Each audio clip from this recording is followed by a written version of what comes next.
Comme annoncé hier soir, le thème est comment devenir milliardaire. Si il y avait une recette connue, ça se saurait, n'est-ce pas? Et tout le monde serait milliardaire. On ne chercherait pas à compter les milliardaires, mais on compterait les non-milliardaires. Pourtant, selon le Seigneur, devenir milliardaire n'est pas une priorité. Et dans la mesure où nous sommes conscients qu'il est riche, lui, et que nous pouvons bénéficier de la même richesse, devenir milliardaire devient simplement une envie. Aujourd'hui, lorsque nous observons comment les choses se passent dans notre société, nous réalisons que tout est fait pour donner l'impression qu'on peut gagner facilement de l'argent. À la télévision, il y a des émissions où il suffit de répondre à quelques questions bêtes, quelquefois, et vous devenez, enfin, vous gagnez un peu plus que ce que vous gagnez au travail. On a inventé des moyens.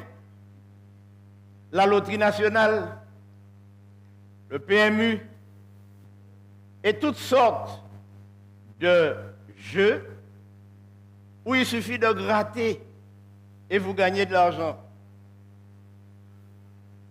Le problème, c'est que c'est un piège. Parce que vous allez dépenser beaucoup plus d'argent à gratter que de gagner de l'argent en quantité après avoir gratté. Quelquefois, une personne sur 10 000, sur 1 million, gagne le gros lot et tous les autres y ont contribué en grattant et en cotisant. Alors, comment devenir milliardaire vraiment? C'est la grande question. Et il est important que nous comprenions comment les choses ont commencé sur cette terre, car Dieu a tout mis en place sur la terre pour que ses enfants soient heureux et qu'ils puissent bénéficier de ces bénédictions. En Genèse 1er, verset 22, Dieu bénit les premiers hommes qu'il a créés. Il leur dit, soyez féconds, multipliez, remplissez la terre et l'assujettissez, et dominez sur les poissons de la mer, sur les oiseaux du ciel et sur tout animal qui se meut sur la terre. Observez, en créant l'homme et la femme, Dieu leur demande de remplir la terre, pas de se remplir les poches, mais de remplir la terre. À ce moment-là, c'était important puisqu'ils étaient tous deux, seuls, avec des animaux. Mais jusqu'à aujourd'hui, en 2022, il y a des hommes et des femmes qui ont pensé que ce commandement s'applique à eux et s'applique à remplir leur quartier et peut-être même la ville. C'est pourquoi les familles sont nombreuses et certaines n'arrivent pas à nourrir tous leurs enfants. Et cela va même très loin. Certains vont même prêter leurs enfants aux grands-pères, grand-mères, tontons, tatis, cousins, amis, pour qu'ils puissent joindre les deux bouts avec le petit salaire qu'ils ont, parce qu'ils ont décidé de remplir tout seuls la terre, ce qui n'est pas l'objectif aujourd'hui. Et ensuite, après avoir créé l'homme, Dieu va le mettre dans des conditions où sa vie deviendra une réussite. Dieu va lui donner du travail. L'Éternel Dieu planta un jardin en Éden du côté de l'Orient et il y mit l'homme qu'il avait formé. L'Éternel Dieu prit l'homme et le plaça dans le jardin pour le cultiver et pour le garder. Dieu a créé le travail, une activité rémunératrice. Bien entendu, à cette époque, Adam et Ève n'avaient pas à vendre leur production, mais ils n'avaient qu'à en profiter et manger et être bien. Aujourd'hui, on est obligé de produire pour que la production soit rentable et qu'elle rapporte de l'argent pour générer des fonds. Mais Dieu n'avait pas créé l'argent. Ce n'est pas Dieu qui a créé l'argent.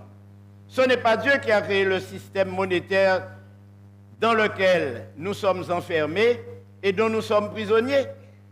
Dieu a créé le travail et la productivité et la prospérité liées au travail.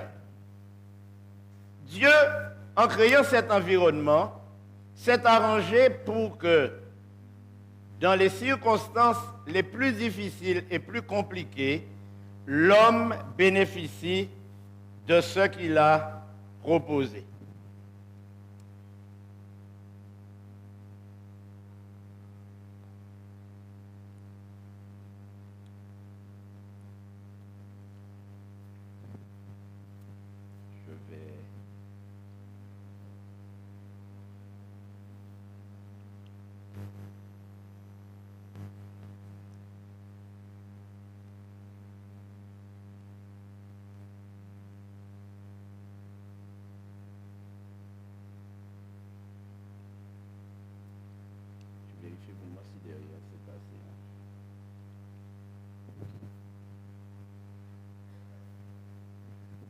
Et Dieu va donc, après avoir placé l'homme dans le jardin, après lui avoir demandé de le cultiver, Dieu va créer un environnement qui aujourd'hui constitue le principal problème des hommes. Un fleuve sortait d'Éden pour arroser le jardin. Et de là, il se divisait en 4 bras. Le nom du premier est Pichon. C'est celui qui contourne tout le pays de Havila, où l'on trouve de l'or d'excellente qualité, ainsi que le bdellium et la pierre d'onyx. J'ai eu l'occasion de dire aux grandes dames de certains que le jardin d'Éden était en Afrique. Parce que de tous les continents qui existent, c'est en Afrique que l'on trouve toutes les pierres précieuses, les terres rares, l'or en quantité. J'ai eu le privilège de visiter la mine d'or de Sigiri en Guinée. Vous savez, il y a 3 Guinées. Guinée française, dont la capitale est Conakry, la Guinée-Bissau, dont la capitale est Bissau, et la Guinée équatoriale, dont la capitale est Malabo. En Guinée française, on parle français. En Guinée-Bissau, on parle portugais. Et en Guinée équatoriale, on parle espagnol. Les scientifiques disent, les géologues disent, que lorsque Dieu a distribué les richesses, sa main s'est échappée et pratiquement tout l'or du monde est tombé en Guinée. Parce que la Guinée française, après l'Afrique du Sud et l'Afrique centrale, est l'un des pays où l'on trouve la plus grande quantité d'or. Et j'ai pu visiter cette région et me rendre compte que sur 30 km de pistes à l'intérieur des terres, vous voyez des hommes et des femmes dans leur propre jardin. Quand vous passez, vous voyez seulement leur front parce qu'ils sont en train de fouiller le sol de leur propre propriété autour de leur maison pour trouver de l'or. Et ils en trouvent. C'est quelque chose d'extraordinaire. Et nous comprenons pourquoi les pays occidentaux se battent pour rester au Mali, en Guinée-Bissau, en Guinée, au Congo, un peu partout, parce que l'Europe n'a rien, l'Occident n'a rien. C'est vrai que la main de Dieu s'est échappée, et un peu de retombée en Russie, un peu de retombée aux États-Unis. Et pour ne pas gaspiller le peu qu'ils ont, ils pillent l'Afrique. Mais le plus extraordinaire, c'est de voir des camions sortir d'une mine de plus de 60 mètres de haut, où on voit les camions petits. Et ils déversent le minerai en quelque part où il y a une couche de plastique sur laquelle on déverse du cyanure pour fondre le métal. Et la chose la plus frappante, c'est de voir l'or liquide transporté sur un tapis roulant, entrer dans une usine où il disparaît. Là, il sera purifié, mis en lingots. Et dans une région, Sigiri, dont je vous ai parlé, où il n'y a rien, un petit village de rien du tout, il y a un aérodrome et une fois par semaine, un petit avion vient récupérer des caisses et des caisses d'or qui vont je ne sais où. Enrichir la France, l'Angleterre, etc. Donc, le problème de l'humanité, Dieu ne l'a pas créé. Il a mis l'or en place pour que ses enfants un jour puissent en profiter, mais pas pour se battre. Non pas pour étrangler les autres, pour esclavagiser certains. Dieu savait pourquoi il avait mis l'or. Parce qu'un jour, l'homme en aurait besoin. Alors, ce que l'homme a oublié aujourd'hui, c'est que la terre ne lui appartient pas. À qui appartient la terre finalement? Dans le psaume 24, verset 1er, nous lisons: à l'Éternel, la terre et ce qui la remplit, ce qu'elle renferme, le monde et ceux qui l'habitent. Est-ce que la terre appartient à la France? Est-ce que la terre appartient aux États-Unis? Est-ce que la terre appartient à Poutine? Nous voyons d'ailleurs le président russe qui dit: moi, mon pétrole, je vais le vendre. Celui-là dit: bon, eh bien, on n'achète pas ton pétrole, on va mettre embargo, on va mettre sanctions. Mais tout cela, c'est du vol. Puisque la terre appartient à qui? À Dieu. N'allez pas dire que j'ai dit que le président russe est un voleur. Hein? D'ailleurs, imaginez-vous, si la monnaie d'un pays s'appelle le rouble, c'est probablement parce que le président est un roublard. En Haïti, la monnaie, c'est la gourde. Est-ce qu'on va dire que les Haïtiens sont des gourdes? Non. Du temps où la France utilisait le franc, on pourrait dire que les Français étaient francs. Mais c'est en Afrique qu'on est franc, puisqu'en Afrique de l'Ouest, en Afrique centrale, on utilise encore le franc CFA, qui est en réalité une monnaie de domination. Alors mes amis, si la terre appartient à Dieu, posez-vous la question, que possède l'homme? Que possède l'homme? Et la réponse, nous la trouvons en Job 1er, verset 21. Nu, dit Job, je suis sorti du sein de ma mère, et je n'y retournerai. Et nu, j'y retournerai. L'Éternel a donné, l'Éternel a ôté, que le nom de l'Éternel soit béni. Et le sage Salomon, dans son livre Ecclésiaste au chapitre 5, verset 15, nous dit, comme il est sorti du sein maternel, il s'en retourne comment? Nu. Comme il était venu, il n'emportera de sa peine rien qu'il puisse emmener dans sa main. Vous n'avez pas été frappé par deux choses. Lorsque quelqu'un décède, on le déshabille entièrement avant de le rhabiller pour le mettre dans la bière. Et j'ai eu l'occasion d'aller dans plusieurs morgues pour constater le décès de certains. Et on les a sortis de la chambre froide tout nus. C'est ce que dit la Bible. Nous venons nus et nous repartons nus.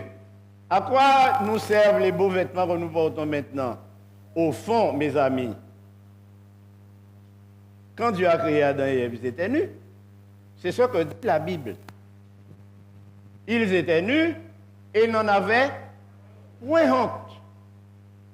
Mais essayez de voir si samedi prochain, venez tout nu ici. Je ne suis pas certain que vous allez pouvoir même franchir le portail en sortant de votre voiture. Parce que les frères et sœurs vont se dépêcher de vous y faire rentrer et vous ramener à la maison en téléphonant, en ayant soin de téléphoner aux urgences, au SAMU, pour leur demander de s'occuper de vous. Pourtant, quel mal y a-t-il à être nu? Il n'y en a pas. Sauf qu'à cause du péché, l'homme s'est senti tellement avili qu'il a voulu cacher ce qu'il croyait être le plus laid sur lui. Parce que on dit qu'on ne cache que ce qui est laid. Ils ont donc fait des ceintures avec des feuilles de figuier et Dieu lui-même est venu pour les revêtir de peau de bête. Mais tout cela a une signification très importante.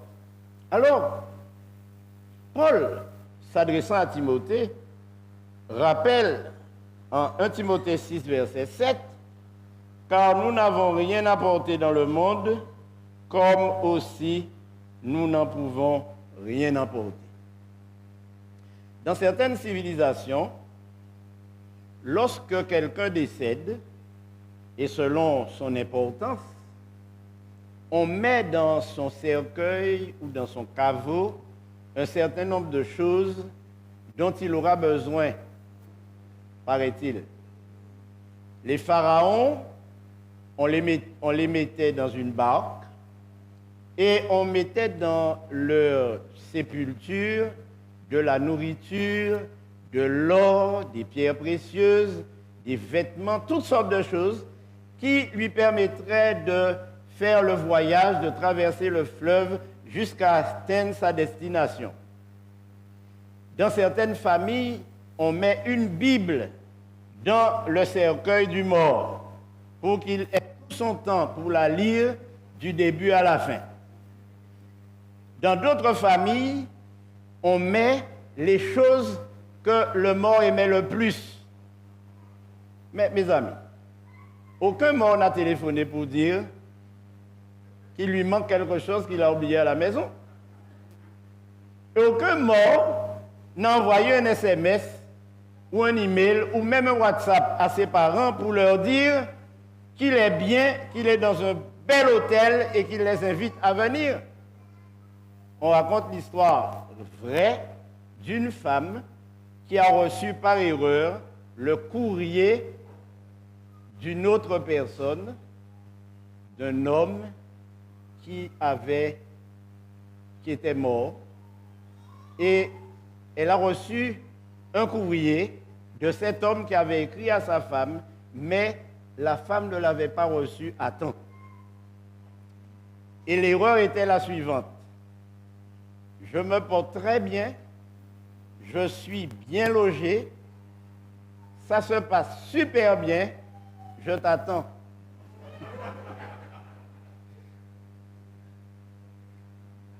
La Bible dit que les morts ne savent rien. Ils pouvaient être le plus illettrés, il devient un docteur en toutes sortes de matières.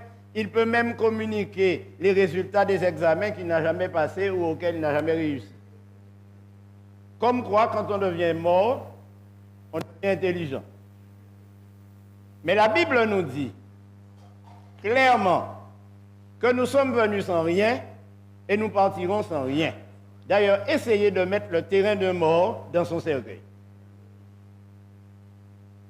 Alors, on a trouvé une formule, la dernière volonté, qu'on cherche à exécuter à tout prix. Parce que le mort dit, si je meurs, comme s'il ne va pas mourir, mais enfin il dit si, puisque c'est conditionnel. Mais au cas où je meurs, voilà ce que j'aimerais qu'on fasse. Ni fleurs, ni couronnes. Eh bien, allez mettre des fleurs et des couronnes sur son cercueil ou au cimetière, elles vont faner, les couronnes seront volées, le mort, lui, il ne dira rien, parce qu'il ne sait rien. Il y en a qui disent même, je ne veux pas que telle personne assiste à mon enterrement, et ils l'écrivent. En tout cas, j'ai déjà dit à ma femme que si je meurs un jour, elle peut me laisser sur le bord du chemin. Ou n'importe où. Quelqu'un m'enterrera. Parce que personne ne pourra supporter le parfum que je vais exhaler à ce moment. On sera obligé de m'enterrer. Elle n'aura pas à dépenser un sou, parce que pour enterrer des morts, on dépense des millions et des millions pour des cercueils qui vont pourrir et disparaître. Voilà comment les choses se passent. Pourtant, Dieu n'avait pas prévu. Et l'homme est tombé dans un piège aujourd'hui. Quel est ce piège? En 1 Timothée 6, verset 9, il dit, « Mais tous ceux qui veulent s'enrichir tombent dans la tentation, dans le piège et dans une foule de désirs insensés et pernicieux qui plongent les hommes dans quoi? La ruine et la perdition. » Et au verset 10, nous lisons, « Car l'amour de l'argent est la racine de tous les maux, et quelques-uns, pour s'y être adonnés, se sont égarés loin de la foi et se sont infligés à eux-mêmes bien des tourments. » L'amour de l'argent est un danger. Il y a des gens qui aiment l'argent plus que leurs femmes, plus que leurs enfants, plus que leurs parents, plus que tout. Mais la Bible nous dit que l'amour de l'argent est un piège, c'est un danger, c'est la racine de toutes les souffrances de l'humanité.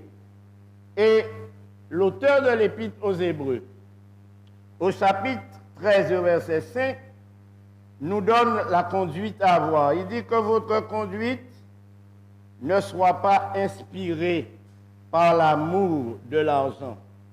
Contentez-vous de vos biens actuels, car Dieu lui-même a dit, « Je ne te délaisserai pas, ni ne t'abandonnerai. » Quel est le conseil? Quel est le conseil? Contentez-vous. Se contenter signifie gérer ce que l'on a. Il y a des gens qui gèrent ce qu'ils ont et font des dettes, font des prêts partout parce qu'ils veulent vivre au-dessus de leurs moyens. Et à ce moment, ils passent toute leur vie à faire du crédit. Mais le crédit est une malédiction. Il faut que vous le sachiez, le crédit est une malédiction. Pour deux raisons. Premièrement, parce que l'argent que vous allez obtenir, il ne vous appartient pas. Ça, c'est déjà une première chose. Mais la seconde, c'est que cet argent que vous empruntez, vous serez obligé de payer des agios, de payer des intérêts, toutes sortes de choses, de sorte que la somme que vous empruntez sera augmentée de tous les frais que les banques ajoutent, de tous les frais que les créanciers vont ajouter. C'est une malédiction. Vivre à crédit, c'est mourir content.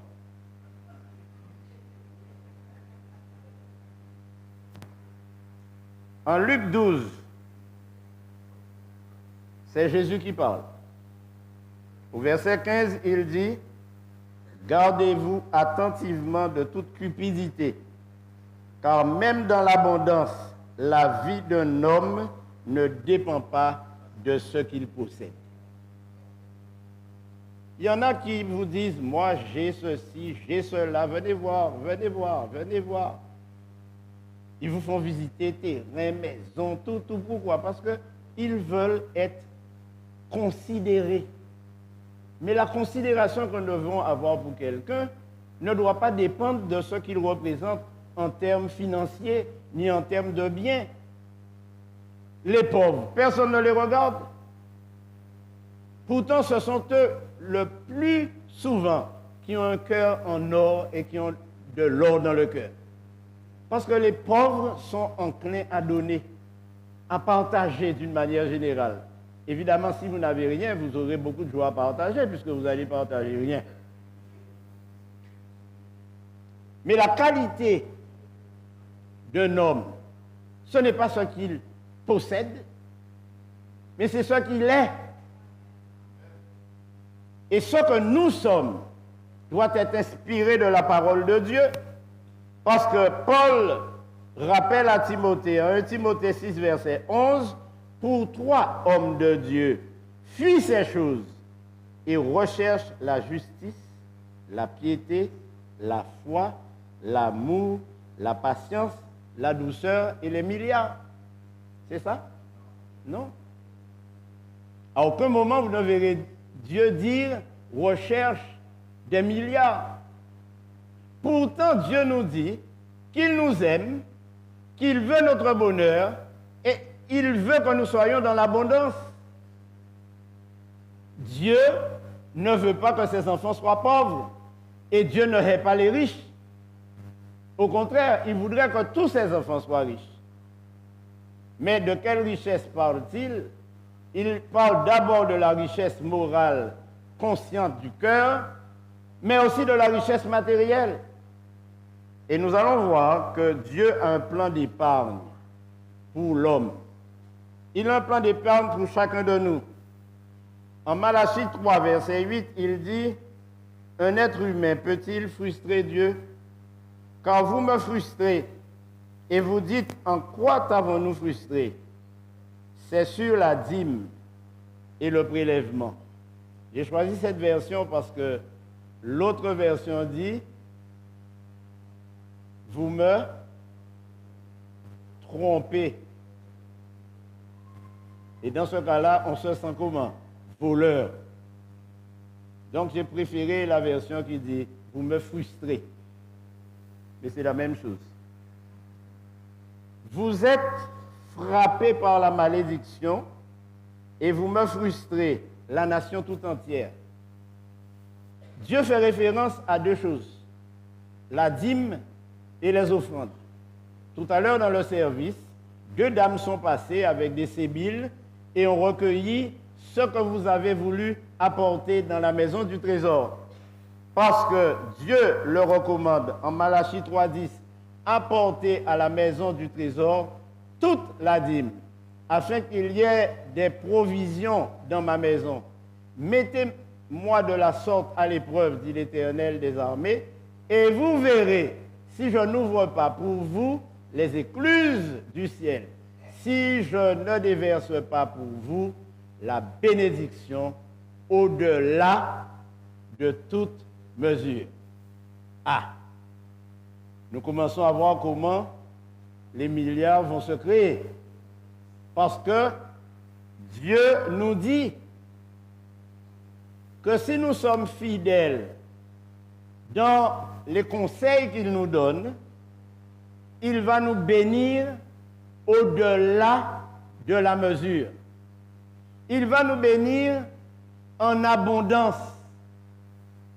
Dans le Lévitique au chapitre 27 et au verset 30, il dit « Toute dîme des produits de la terre sont soit des semences de la terre, soit du fruit des arbres, appartient à qui? À l'Éternel. C'est une chose consacrée à l'Éternel. » J'avais un ami qui est décédé. Et de temps en temps, on se voyait et nous parlions de beaucoup de choses.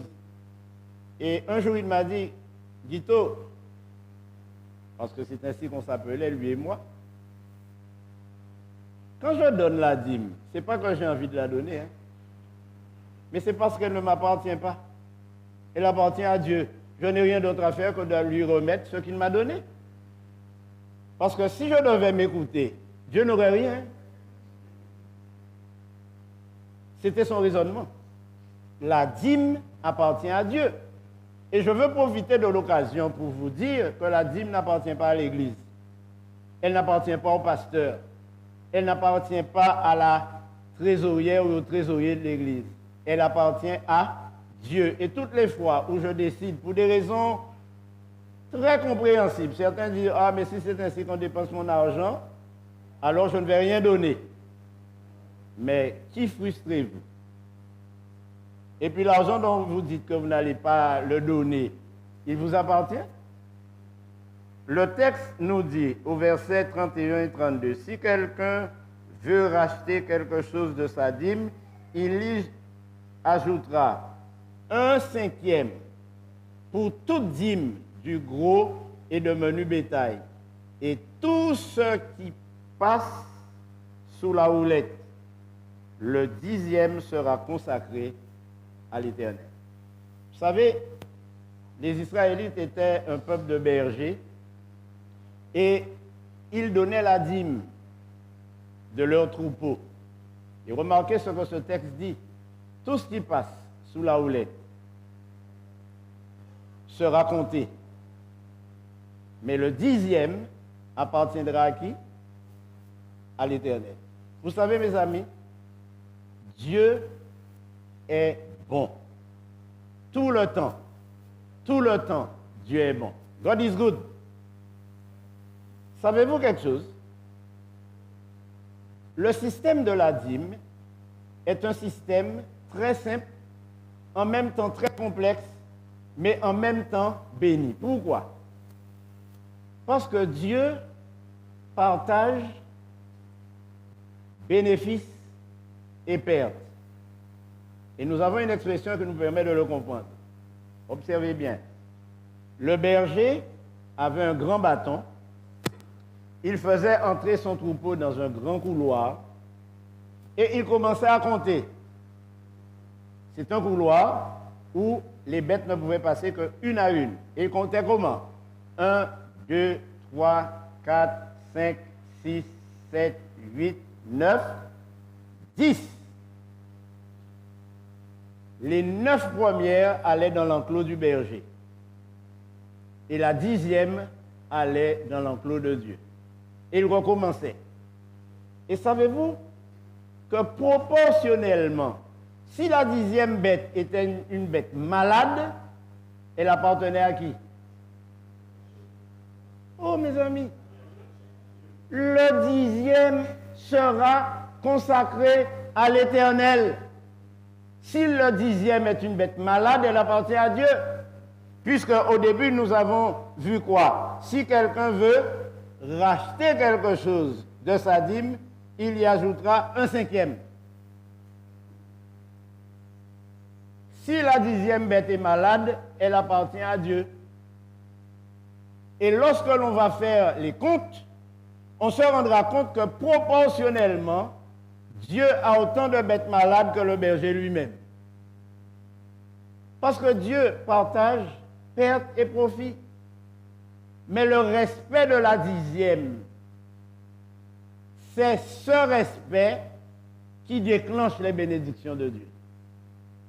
Par contre, lorsqu'il s'agit de faire une offrande à Dieu, la bête ne doit pas être malade, elle ne doit pas être infirme, elle ne doit souffrir d'aucune tare, parce que l'offrande doit être parfaite. Et j'aimerais vous dire, mes amis, qu'il y a certaines personnes qui, pour donner leur offrande, réservent que des billets neufs. Parce qu'ils ne veulent même pas donner en offrande à Dieu un billet qui aurait déjà servi ou qui serait froissé. Mais la dîme, vous pouvez donner des billets même déchirés, ce n'est pas grave. parce qu'elle appartient à Dieu. Mais ne les déchirez pas pour les donner à Dieu. En Philippiens 4, verset 5, verset 6, Paul déclare, « Ne vous inquiétez de rien, mais en toutes choses, par la prière et la supplication, avec des actions de grâce, faites connaître à Dieu vos demandes. Mon Dieu pourvoira à tous vos besoins selon sa richesse avec gloire en Jésus-Christ. » Et c'est David qui nous dit, « J'ai été jeune, j'ai vieilli, et je n'ai pas vu le juste abandonné, ni sa descendance mendiant son pain. » Vous pouvez dire Amen, hein? Vous avez le droit. Donc, la richesse vient de qui? De Dieu. Et quel que soit le niveau de ce que nous possédons, c'est Dieu qui nous le donne. Et quand nous respectons ces principes, non seulement il nous donne, mais il nous offre la bénédiction qui nous permet de ne manquer de rien du tout. Alors, dans ce cas, vous me direz, mais que doit-on faire des richesses? Qu'est-ce qu'on doit en faire? Je vais lire des textes qui seront difficiles à entendre, mais c'est ainsi, mes amis. 1 Timothée 2, verset 9, de même aussi que les femmes vêtues d'une manière décente, avec pudeur et modestie, se parent non pas de tresses ou d'or, ou de pierres, ou de toilettes somptueuses. Que devons-nous faire de l'or quand nous allons l'acheter? Généralement, quand nous l'achetons, c'est pour le mettre sur nous parce que ça brille, c'est joli, c'est beau. Mais il y a des femmes qui ont perdu leur vie à cause d'un collier. Parce qu'il y a des hommes qui viendront vous l'arracher et si vous résistez, ils peuvent vous trancher la gorge pour un petit collier que vous avez acheté quelques euros. Êtes-vous prêtes, mesdames, à perdre votre vie pour cela? Oh, je me souviens d'une dame qui m'avait appelé pour prier parce qu'elle a découvert que dans son armoire, la petite cassette dans laquelle elle conservait tous les bijoux de sa mère a disparu. Elle était tellement effondrée que j'ai cru qu'elle allait mourir comme la cassette qui avait disparu. Pourquoi pleurait-elle? Parce qu'il y avait de l'or dedans. Bon, je ne dis pas que si vous perdez de l'or, vous n'avez rien perdu. Mais je vous conseille, si vous avez de l'or, ne le laissez pas chez vous. Hein. Mettez-le à un endroit où vous allez le perdre, mais en règle. C'est-à-dire selon le contrat que vous aurez établi pour le placer. Parce qu'avec les problèmes boursiers aujourd'hui, tout ce que vous possédez, vous pouvez le perdre en bourse en un clin d'œil. Mais au moins, si vous le placez bien et que vous avez un peu de chance, vous aurez le bonheur de voir fructifier vos biens. Mais le Seigneur dit que l'or ne doit pas être porté sur la peau, sur soi. Il vise les femmes parce que, à l'époque, c'était surtout les femmes qui portaient de l'or. Les hommes ne se préoccupaient pas de cela parce qu'ils préféraient avoir les femmes pour avoir l'or. Mais en 1 Pierre 3, verset 3, Pierre donne un autre conseil. N'ayez pas pour parure ce qui est extérieur. Cheveux tressés, ornements d'or, manteau élégant, mais la parure cachée du cœur, c'est quoi? C'est quoi? Une parure comment? Inaltérable, d'un esprit doux et tranquille. Voilà qui est d'un grand prix devant Dieu. Dieu n'attache aucune importance à l'or que vous portez sur vous. Mettez-le où vous voulez, Dieu ne le regarde pas.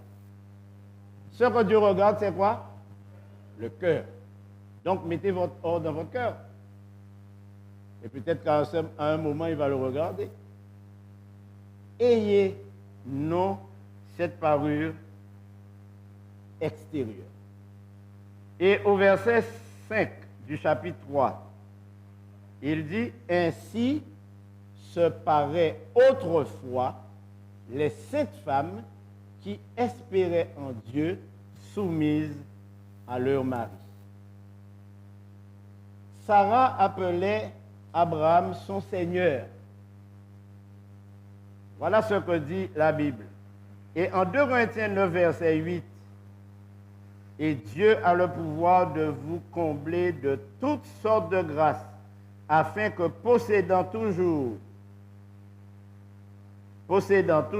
à tous égards de quoi satisfaire à tous vos besoins, vous ayez encore en abondance pour toute œuvre bonne. Que devons-nous faire avec nos richesses? De bonnes œuvres, partager, distribuer. Un homme a fait cette expérience. Il a voulu savoir quoi faire pour être sauvé. Et alors, s'adressant à Jésus, le Seigneur lui dit, va, vends tout ce que tu as et offre-le aux pauvres. La Bible nous dit qu'il s'en alla comment? Triste. Et elle ne nous dit pas ce qui s'est passé après. Alors, avant de nous séparer, jusqu'à présent, vous avez cherché dans tout ce que j'ai dit comment devenir milliardaire, n'est-ce pas? Eh bien, avant de nous séparer, considérons le conseil de Dieu. En Matthieu 6, 19, c'est Jésus qui parle. Ne vous amassez pas de trésors sur la terre, où les vers et la rouille détruisent, et où les voleurs percent et dérobent. Mais amassez-vous des trésors dans le ciel, où les vers ni la rouille ne détruisent, et où les voleurs ne percent ni ne dérobent. Car là où est ton trésor, là aussi sera ton cœur. En 2 Corinthiens 9, verset 7, que chacun donne comme il a résolu en son cœur, sans tristesse ni contrainte, car Dieu aime celui qui donne avec joie. Il m'est venu à l'esprit plusieurs fois d'écrire à Elon Musk, à Bill Gates, à Mbappé, à Neymar, pour leur dire que je voudrais avoir, pas beaucoup, non? Un petit 10 000 euros. Ce ne serait pas bien? Mais oui, ils ont des milliards. Ils pourraient nous donner un petit 10 000 euros, c'est comme s'ils nous ont donné 5 centimes d'euros. Et avec ça, nous serions contents, nous aurions sauté de joie. D'ailleurs, si on rencontre Mbappé, il nous dit, écoutez, tu es trop jeune pour avoir autant d'argent. Je ne te demande pas de prêter, mais de me donner environ 50 millions d'euros. Il va me dire 50 millions seulement, je peux te donner 100 si tu veux. Je lui dis, mais donne-moi 100.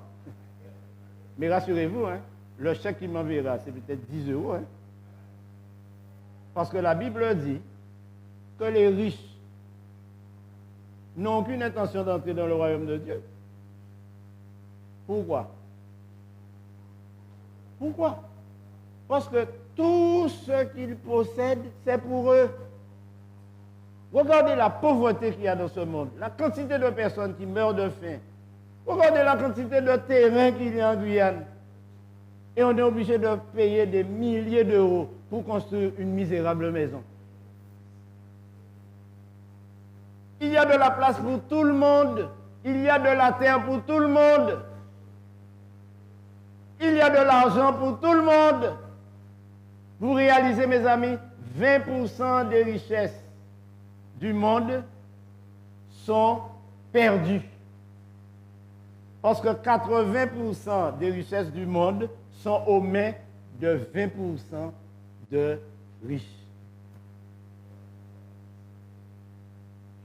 Alors on vous dit, monsieur un tel est milliardaire, mais comment il a fait pour avoir des milliards? C'est parce qu'il a exploité les petits que nous sommes. Vous travaillez dans une grande boîte. À la fin de l'année, vous écoutez attentivement quel a été le niveau de rentabilité de la boîte. On vous donne 1 000 euros, 1 500 euros, 2 000 euros comme salaire. Et vous êtes content parce que si on vous donnait 500, vous ne seriez pas content. Et si vous parlez trop, on vous licencie. Pour prendre quelqu'un à qui on va donner moins. Voilà comment fonctionne. C'est pourquoi la Bible dit « Malheur à vous riches, car vos richesses sont maudites, parce que vous les avez acquises au prix de la sueur et du sang des ouvriers. » Maintenant, si vous êtes un chrétien riche, je ne vous dis pas de distribuer tout ce que vous avez et ensuite aller frapper aux portes pour demander l'aumône, mais faites partager vos richesses, partagez-les. Parce que les premiers chrétiens, c'est ainsi qu'ils faisaient. Ils avaient tout en commun. Ils vendaient même leur terrain pour subvenir aux besoins de ceux qui étaient pauvres. Voilà ce que le Seigneur nous enseigne aujourd'hui. Si nous voulons devenir milliardaires, il faut donner. Parce que Dieu aime celui qui donne avec joie. Et en Proverbe 10, 32, il dit, c'est la bénédiction de l'Éternel qui enrichit et il n'y ajoute aucun chagrin. Plus vous allez donner, plus vous allez recevoir. D'ailleurs, nous avons un arbre emblématique. Tous les 15 jours, il nous donne. Si nous cueillons ces fruits tous les 15 jours, nous en aurons pendant toute sa vie et toute notre vie aussi. C'est le cocotier. Vous n'avez pas fait cette expérience? Plus vous cueillez des cocos, plus il y a des cocos. Les manguiers sont un peu plus chiches. Parce qu'ils choisissent leur saison. Mais ceux qui ont des plantations sur lesquelles il y a des cocotiers, ils savent que s'ils veulent que leur cocotier rapporte et rapporte et rapporte, il faut cueillir les cocos. Maintenant, si vous les cueillez, la quantité que vous allez cueillir, vous n'allez pas tout boire. Donnez-le à vos voisins, à vos amis, à tous, parce que vous en aurez encore à donner et à donner toute votre vie et toute la vie du cocotier. C'est pourquoi le Seigneur veut que nous ne soyons pas tristes. Parce que le secret de la richesse en Dieu, le voilà.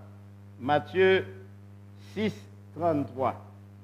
Cherchez premièrement le royaume et la justice de Dieu, et toutes ces choses vous seront données par-dessus. Amen. Mes amis, comment devenir milliardaire? C'est la question d'aujourd'hui. J'espère que vous avez découvert. Premier principe, donner son cœur à Dieu. Car là où est ton trésor, là aussi sera ton cœur. Deuxième principe, faire en sorte que Dieu occupe toute ma vie. Pourquoi? Dieu est riche. Je suis son enfant. Si mon père est riche, je suis aussi riche. Oui ou non?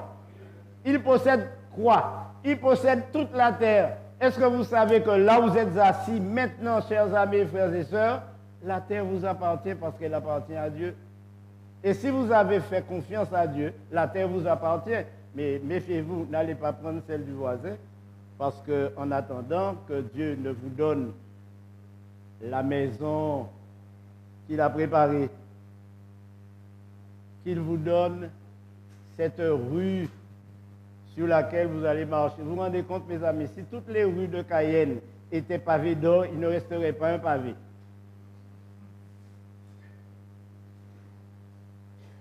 Lorsque nous avons de l'or, nous voulons le mettre sur nous. Mais moi, j'aimerais vous dire, mes amis, si vous voulez voir quel effet cela fait,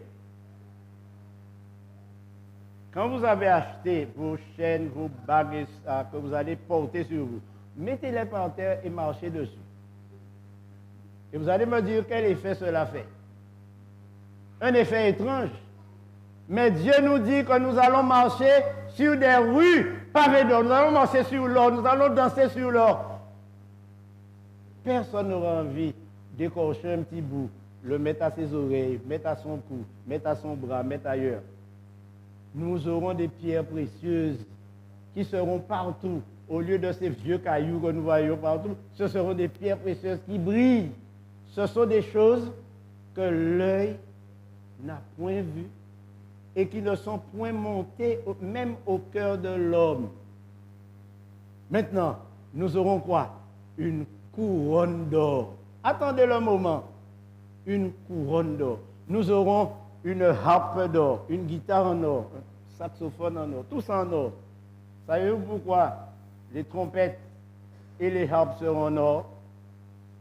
C'est parce que l'or est le seul métal au monde qui permet de produire le meilleur son. C'est pourquoi les grands flûtistes, les grands artistes ont des instruments dans lesquels les pièces importantes sont en or. Comme l'or ne varie pas, le son est toujours juste. Et c'est pourquoi nous aurons des instruments en or. Moi, j'ai un vieux saxophone, j'attends que le Seigneur le transforme en or pour que je puisse encore mieux jouer. C'est ce que nous allons vivre, mes amis. Pourquoi nous attacher aux richesses de la terre que nous ne pourrons pas emporter dans la tombe? Parce que je fais une prophétie devant vous. Je suis prophète à mes heures. Nous allons tous mourir. Et c'est une prophétie qui va se réaliser. Je ne sais pas quand, mais le jour est là. Nous allons tous mourir, sauf ceux qui, par la grâce de Dieu, seront vivants quand Jésus-Christ arrivera. Mais comme nous ne savons pas quand, préparons-nous plutôt à mourir et à le rencontrer quand il reviendra à travers la résurrection. Cherchez, premièrement, le royaume et la justice de Dieu. Troisième principe, être fidèle dans la dîme et les offrandes, car Dieu attache une bénédiction spéciale. Et je vais vous rappeler, en terminant, que Dieu ne bénit pas ceux qui donnent la dîme seulement. Il y a des chrétiens qui disent, la dîme appartient à Dieu, je donne. Mais Dieu a promis une bénédiction pour ceux qui donnent la dîme et les offrandes. Et je vais vous dire que c'est sur le volume de vos offrandes que Dieu déverse ses bénédictions. C'est sur le volume de vos offrandes que Dieu attache un soin particulier et il vous donne en proportion de l'amour que vous lui manifestez à travers les offrandes. Donc, donner la dîme, c'est bien, mais donner des offrandes conséquentes manifestant notre générosité et notre reconnaissance, c'est mieux. Dieu ne fonctionne pas comme les maisons de commerce. Acheter maintenant et payer après. Dieu nous dit que si nous lui sommes fidèles maintenant, il paye tout de suite. Et les bénédictions sont à notre portée. Et enfin, dernier principe, donner, donner, donner. Car celui qui donne, reçoit. Que le Seigneur vous bénisse et devenez millionnaire, devenez milliardaire.